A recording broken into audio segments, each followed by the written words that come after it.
Inside Bellevue Tattoo Emporium, artists are training their eyes for more than ink. They're learning to spot signs of human trafficking ahead of a new law taking effect January 1st.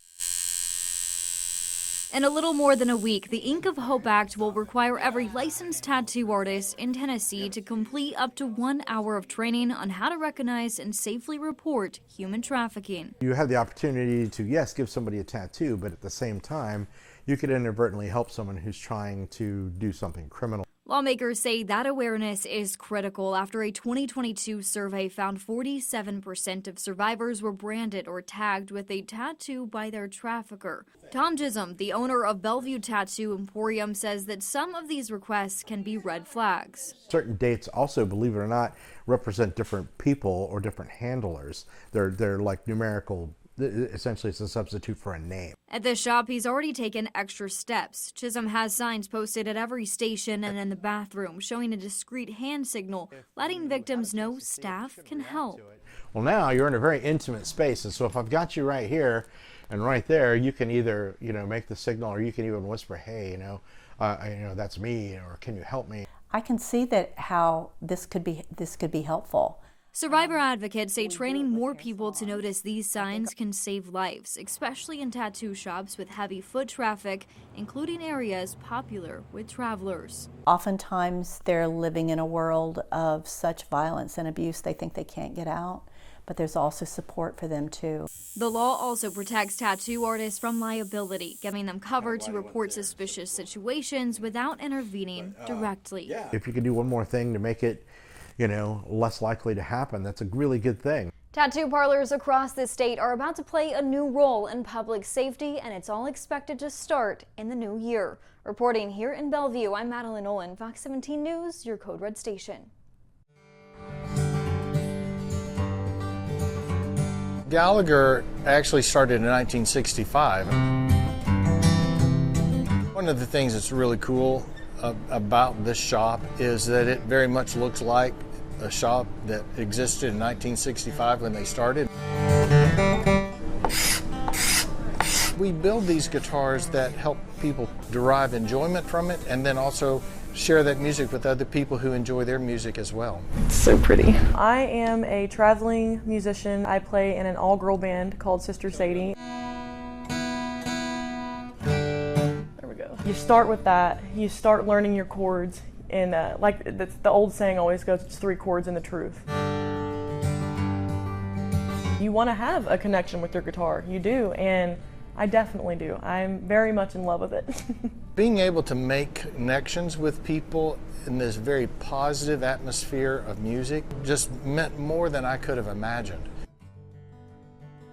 Hey, if you're looking for something to do later on this weekend, something awesome going on, this is up here in Portland at Big Sky Farm. You can come out here, check out all these sunflowers that are growing. There's going to be music out here too, a lot of activities for the kids. So bring your family, bring your significant other up here, and just check it out. You can even take some of these sunflowers back home with you too. We're talking about Sunflower Days. It's on a beautiful plot of land about 45 minutes north of Nashville, and it's filled with plots of sunflowers. We have about 5 acres of sunflowers planted, almost 100,000 blooms of sunflowers and flowers, and we have lots of different activities for kids. It's a family thing. Couples love to come out, take pictures, have a lot of photo opportunities. As most of you probably know, the weather has been really up and down this summer. Depending on where you're at, we've had good stretches of dry periods, and then we've had just daily rounds of rain for weeks now, it seems. In June we had a lot of rain, which caused our sunflowers to start a little slower. They like sun and hot weather.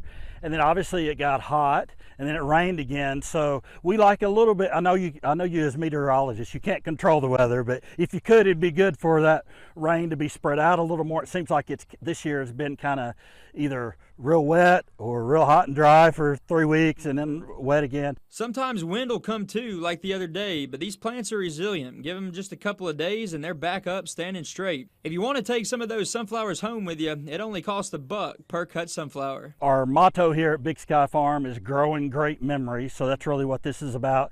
Sure, it's about the sunflowers and all the different things, but it's really just making memories with your family, your loved ones. They only do this 2 weekends a year. Last weekend was the first. More than 1,000 people showed up. This upcoming weekend is the last time to check it out this year. On Friday and Sunday, they're open from noon to 6 p.m. and Saturday from 10 a.m. to 6 p.m. Admission is $9 per person. Reporting here from Big Sky Farm, Brett Luna, Fox 17 News, your Code Red station.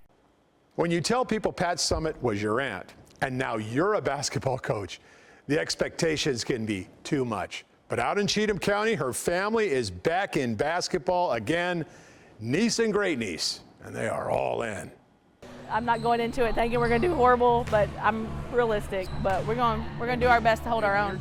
Let's go. The Pleasant View Christian High School Warriors are a very young team. Warriors on three. 1, 2, 3, Lady Warriors.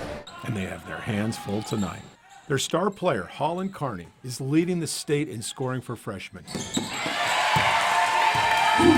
She's fourth in assists, but she's the oldest player on the team. Her mom, Coach Lindsay Rojas, is willing this team not to fold. That was a much better quarter. I want that again. Just last year, Coach and daughter Holland led this team to the middle school state championship. So don't think a bump in the schedule is going to derail this bunch. Yes, you got to score, obviously, but come on, let's rebound. Let's block out. Like, let's be willing to do the little things that are really big things, you know, but they're the difference makers. You know, they're the game changers. I don't want you standing on the elbow on defense. I want you to step out towards the three-point line. Lindsay grew up in a basketball family. Royalty, really. Aunt Pat Summitt is the most famous women's basketball coach the world has ever known. 8 national championships, a gold medal. She packed Knoxville stands at a time when women played in empty arenas. Good, rotate over. Of course she's influenced by her famous aunt, but she doesn't quote her or even model her coaching after her. This is her time, her team. I tell them one day, you're going to be a wife, you're going to be a mom. You're not going to want to do things that you need to do, you know, as a wife, as a mom, as an employee. And guess what? You're going to have to dig down, you're going to do them, and you're going to be glad you did. Her daughter Holland will remind you of Pat Summitt, the discipline, the work ethic, the unselfishness. Her shoes tell the story. On one, a favorite Bible verse. On the other, a reminder this is a team sport. All the while, a fearless approach on the court. I don't care how tall you are, block my shot if you want to. Like, it really doesn't intimidate me. And it's just like, I draw as many fouls as I possibly can, and I go to the free throw line. I really don't care, and nothing is going to scare me. Holland has studied her Aunt Pat, read her books, watched the documentaries, understanding what it takes to be a champion. Her mom is now embracing more of Aunt Pat's legacy. After she passed away, I didn't watch anything because I couldn't listen to her voice without wanting to cry. You know, it was very emotional for me. And then after a little while, I started to watch things again and started to listen to things. And I think with her being gone and listening to people talk about her and just talk about who she was in the basketball world, I mean, she was a game changer. The big picture. But basketball is a game of small details. In the second half, Pleasant View Christian outscores their opponent. They don't win, but they get better. And for now, that's enough. After all, it's all about building to something better. What are you going to do with this basketball team in a couple years? Oh, state champs. Let's go.